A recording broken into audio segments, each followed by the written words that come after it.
Sa mundo ng tennis, umabante na sa round of 16 si Filipina tennis star Alex Ayala sa Ilkley Open sa Great Britain.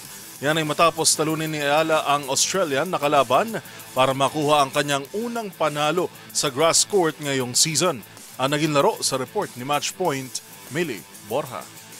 Pasok na sa round of 16 ng Filipina tennis star na si Alex Ayala matapos talunin ng Australian ni Lizette Cabrera sa Ilkley Open sa Great Britain. Nahuli si Ayala sa unang set with 1-3 pero nagpakitang gilas sa paghabol at nagwagi sa tiebreaker 7-4. Sa ikalawang set, mas matindi ang kanyang paglaro kung saan nagbuo siya ng 4-2 na lamang bago tuluyang isara ang laban. Ito na ang kauna-unahang panalo ni Ayala sa grass court sa season na ito. Kasunod ng tagumpay, haharapin ni Ayala ang Swiss player na si Valentina Reiser, ranked world number 230 sa susunod na round. Si Ayala, ang top seed sa Ilkley Open, ay ginagamit ang torneyong ito bilang paghanda sa Wimbledon.